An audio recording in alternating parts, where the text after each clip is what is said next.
കാലിക്കറ്റ് സർവകലാശാലയിൽ നിന്ന് ജോയിന്റ് രജിസ്ട്രാറായി വിരമിച്ച മുസ്തഫ മുണ്ടപ്പലത്തിന്റെ പുതിയ കവിതാ സമാഹാരം പുറത്തിറങ്ങുന്നതിന്റെ സന്തോഷത്തിലാണ് സുഹൃത്തുക്കൾ. മുസ്തഫ കവിതകൾ എന്ന് പേരിട്ട സമാഹാരത്തിൽ 64 കവിതകളാണുള്ളത്. മഹാകവി മോയിൻകുട്ടി വൈദ്യരുടെ കുടുംബ പരമ്പരയിലെ അംഗമാണ് മുസ്തഫ മുണ്ടപ്പലം. എഴുത്തിൽ നേരത്തെ താൽപര്യം.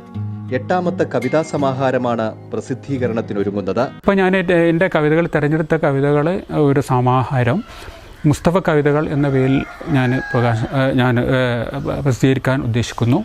ഇതിൽ 64 കവിതകളുണ്ട്, തിരഞ്ഞെടുത്ത കവിതകൾ. ഇതിൽ 2 പഠനമുണ്ട്. ഒന്ന് ഡോക്ടർ സോമൻ കടലൂർ, അദ്ദേഹമാണ് ഒരു പഠനം എഴുതിയിട്ടുള്ളത്. പിന്നെ വേറെ ഒന്ന് ബാലകൃഷ്ണൻ ഒളവട്ടൂർ, നമ്മളെ അടുത്തുള്ള പ്രദേശക്കാരനാണ്, അദ്ദേഹത്തിൻ്റെ ഒരു നിരീക്ഷണമുണ്ട്. അപ്പോൾ ഈ 64 കവിതകളും 2 പഠനക്കുറിപ്പുകളും അടക്കമുള്ള പുസ്തകമാണ് ഞാനിപ്പോൾ ഇറക്കിയിട്ടുള്ളത്. പറയാനുള്ളത് കുറഞ്ഞ വാക്കുകളിൽ ആഴത്തിൽ സ്പർശിക്കുന്ന രീതിയിൽ ഇംഗ്ലീഷിലും മലയാളത്തിലും എഴുതും. ചുറ്റുവട്ടത്തെ കാഴ്ചകളും അധിനിവേശവുമെല്ലാം കവിതകളിൽ വിഷയമാവുന്നു. കൊണ്ടോട്ടിക്കടുത്തുള്ള മുണ്ടപ്പലം സ്വദേശിയാണ് ഒ.പി. ആയിഷയുടെയും അന്തരിച്ച പാണാളി അബൂബക്കർ മാസ്റ്ററുടെയും മകൻ. സ്വാതന്ത്ര്യ സമര സേനാനിയും കവിയുമായ ഓടക്കൽ മുഹമ്മദ് മാസ്റ്ററുടെ ജീവിതം സമരസഞ്ചാരമെന്ന ഡോക്യുമെന്ററിയുടെ രചനയും നിർവഹിച്ചിട്ടുണ്ട്. കൈരളി ന്യൂസ്, മലപ്പുറം.